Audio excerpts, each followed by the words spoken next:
Most people work their entire lives and still feel like they're barely getting by. They're not lazy, they're not careless, but somehow the money just disappears. And the question nobody wants to ask is, what if it's not bad luck?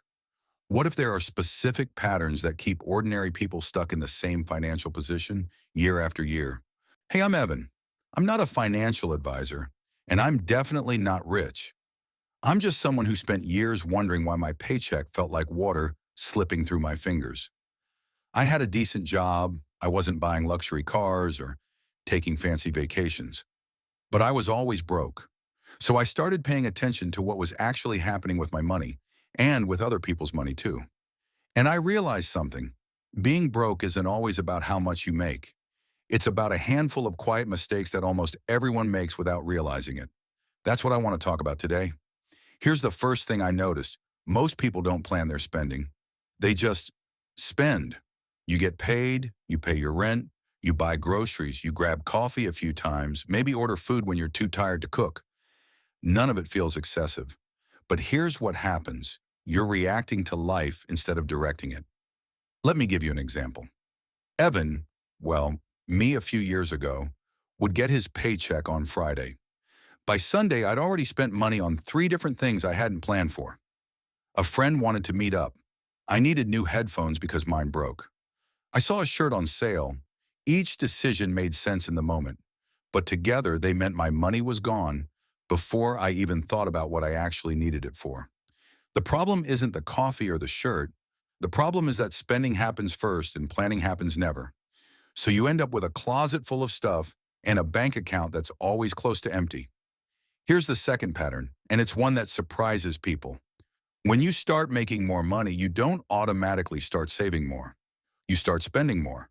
You get a raise and suddenly the cheaper apartment feels too small. The old car feels embarrassing. You start thinking, I can afford this now. And you can. But what happens is your expenses grow at the same rate as your income, sometimes faster. I watched this happen to a coworker. He got promoted, started making about 30% more than before. 6 months later, he told me he felt more stressed about money than he did before the promotion. Why? Because now he had a car payment, a bigger rent bill, and a gym membership he thought he should have. His income went up, but his financial position stayed exactly the same. He was still living paycheck to paycheck, just with nicer things around him. This is called lifestyle creep, and it's incredibly common. People think that earning more will solve their money problems. But if your spending rises to meet your income every single time, you never actually get ahead. The third reason is something most people don't even think about. Your money loses value while it sits there. Inflation means that every year the same amount of money buys you less than it did the year before. It's slow, so you don't really feel it day to day. But over time, it adds up. If you keep your savings in a regular checking account, you're not protecting your money. You're watching it slowly become worth less. Here's what I mean. Let's say you saved $1,000 5 years ago and just left it in your account. Today, that $1,000 doesn't have the same buying power it did back then. Prices went up, rent went up, groceries cost more. Your money stayed the same number, but its actual value went down.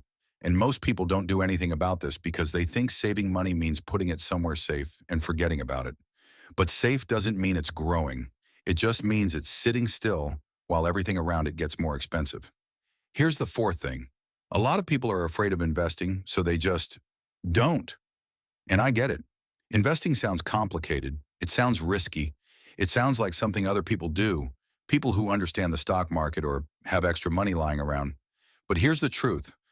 Not investing is also a risk. Because if you're not doing anything with your money except letting it sit, you're falling behind. You're losing to inflation, and you're missing out on years of potential growth. I avoided learning about investing for a long time because I thought I needed to become an expert first. I thought I'd mess it up and lose everything. So I did nothing.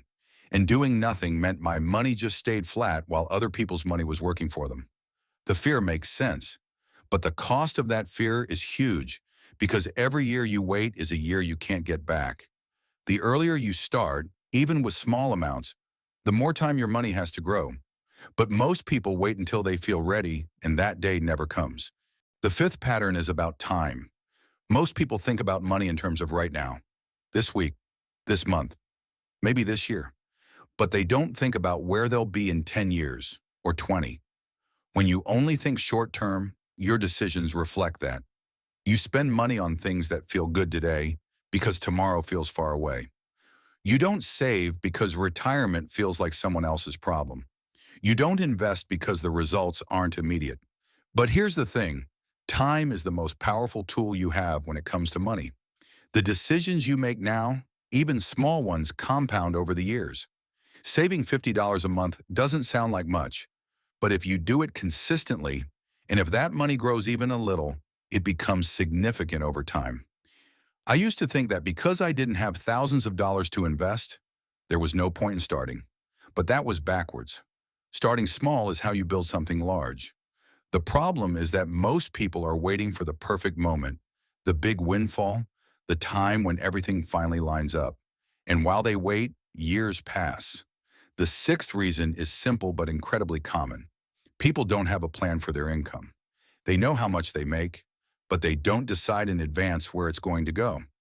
So what happens is this. Money comes in, and then it just flows out. You handle whatever comes up. Bills, groceries, a night out, something you need to replace. It all feels necessary, and by the time the month is over, the money's gone, and you're not even sure where most of it went. This is why people stay broke even when they make decent money. Because without a plan, money just disappears into daily life. It's not that you're being reckless, it's that you're being passive. When I finally sat down and made a plan, just a simple one, nothing fancy, everything changed. I decided that a certain amount would go to savings first, before I spent anything else. I decided what my limits were for eating out, for entertainment, for random purchases, and suddenly I wasn't broke at the end of the month anymore. Not because I made more money, but because I knew where my money was going before it left. So what do you do about all of this? You start small, you pay attention, you make a plan, even a basic one. You learn a little bit about investing, even if it feels uncomfortable at first. You stop letting your spending happen automatically and start making intentional choices.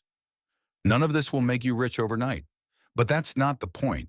The point is that these small shifts, made consistently, change your trajectory. And that's what most people miss. They're not broke because they're doing everything wrong.